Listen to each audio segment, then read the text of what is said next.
My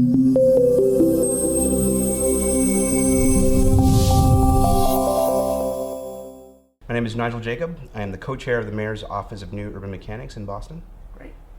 So before we get into kind of the work you've done and the sessions here at the experiment, everyone's very busy in this field. I think one of the biggest challenges is scheduling among this group of people, right? Yeah. Yep. What made you, with your busy schedule, right? What compelled you to accept the invitation here?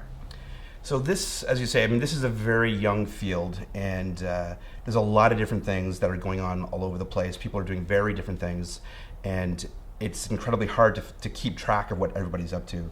And so whenever there's this convening of people that are doing the work in all these divergent areas, it's really important to the community to be able to come together and sort of sync up, and because this stuff is so new also that we only ever really get sound bites, and there might be like blog posts about somebody's work, but in this context we can have an in-depth conversation over beer about what's working, what's not working. So I think it's critical to have these kinds of convenings. Yeah, I totally agree. And it's nice that all these people were able to come together and from all these different backgrounds and stuff. What are some of the insights that you were able to parse out from the sessions? I think that there's I'm beginning to get a sense that people are a broader range of people are beginning to see the subtleties in this work. I think that early on there was a kind of a triumphalism where if we just throw big data and apps at social problems and civic problems, that they'll just go away.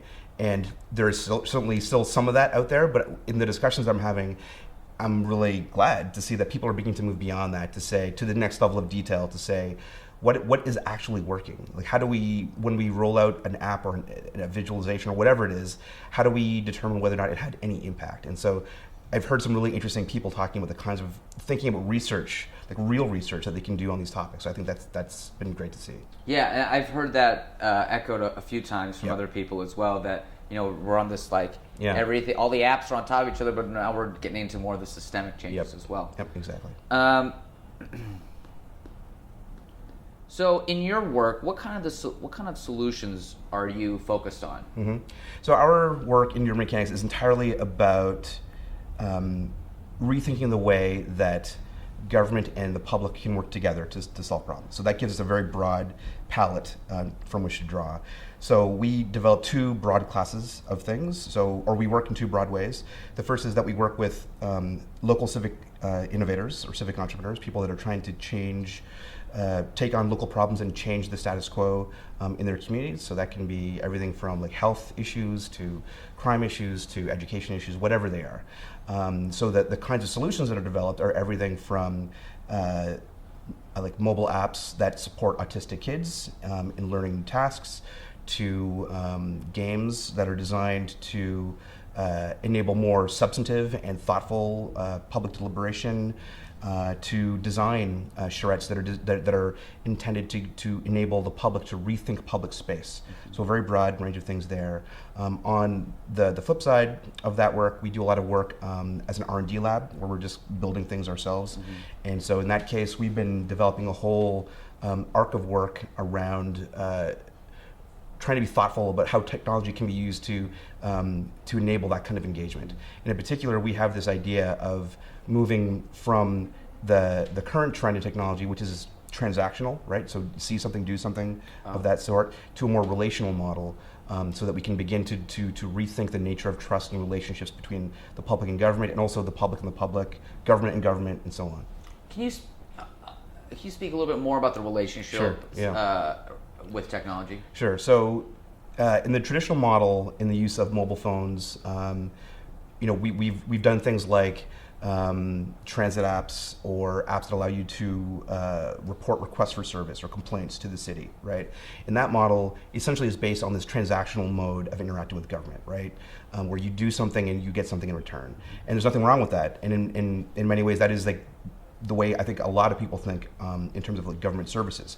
But when we look at when government works best and where our people's ability to really be government, that happens only when people have a sense of trust in the process, so that they have an awareness that, if I engage in this way, it's not going to be a waste of my time, or that won't be used against me in the future.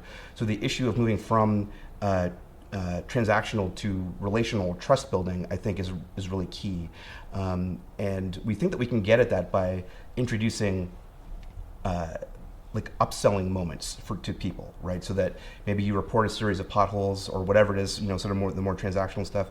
And then after some period of time of doing that, we introduce kind of upsell moments where we can say, now that you've done these things, you might be interested in going to this community meeting, right? Because you've shown an interest in infrastructure issues, and at this community meeting, they're going to be talking about a new park that's going to be put into your neighborhood.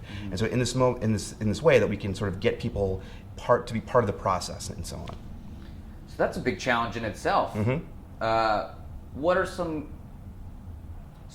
of the ways that you're trying to take on that challenge? Sure. To build that trust. So another arc of our work, we have these 3 tracks of work that we've been developing. The first is on better 21st century tools for learners, which is where sort of our autism app lives.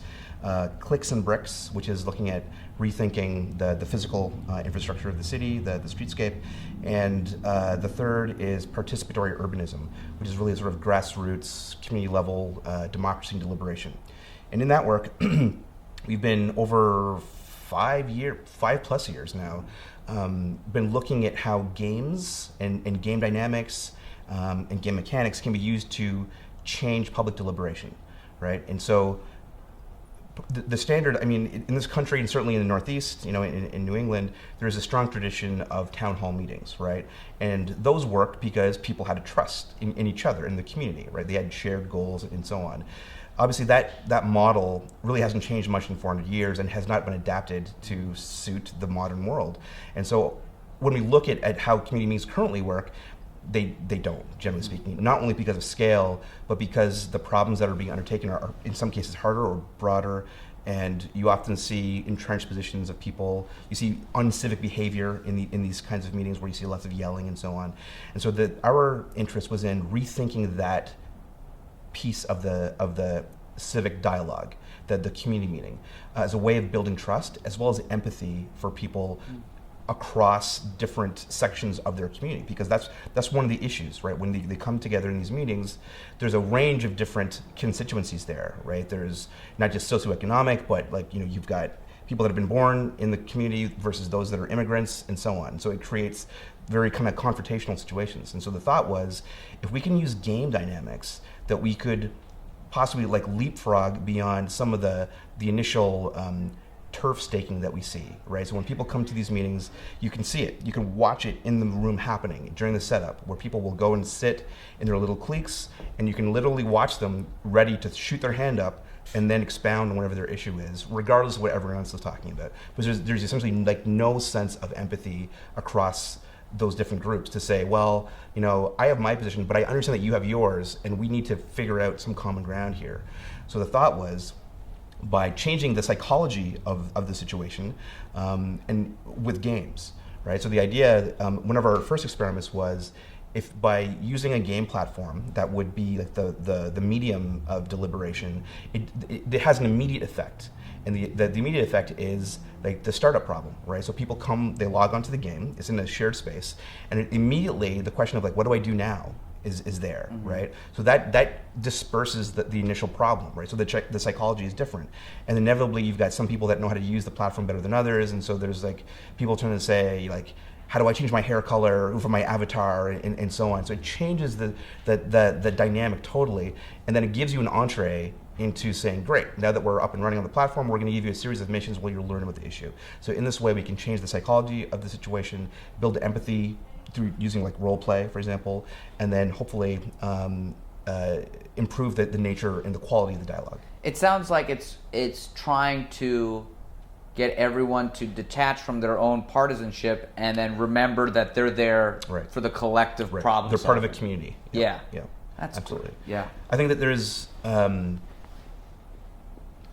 in the modern world, we tend to think like when you think about like privacy issues, right? I mean, a lot of the modern dynamic is around the rights of the individual, and I think that what we're beginning to remember is that we also, as much as we're individuals, we also exist entirely in a social and a community context, and that the approaches that have been taken in an online scenario in terms of promoting dialogue about which movies you like or which books are good or just kind of random things can also be applied to these civic situations and using a lot of the same mechanisms.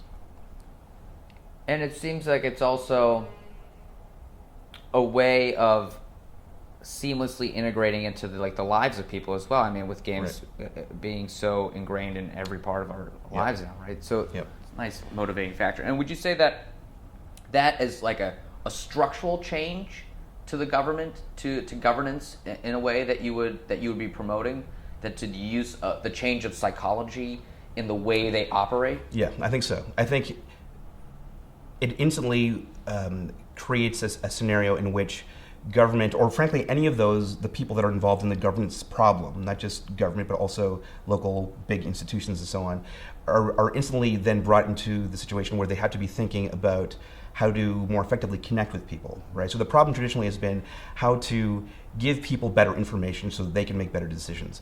Well, we know from over the last 20 years in the financial crisis that does not work, right? Simply giving people better information does not change their decision making, by and large, their decision making capacities. What you need to do is appeal to the broader range of how we make decisions. So, I mean, we're emotional creatures. We have a range of different biases just because of our brain neurology.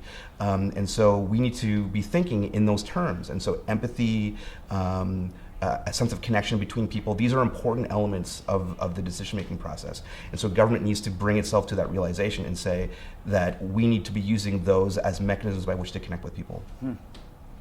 Okay, so I don't want to take too much of your time, so I have one more question for you. And it's kind of forward-looking, right? This is experiment 1.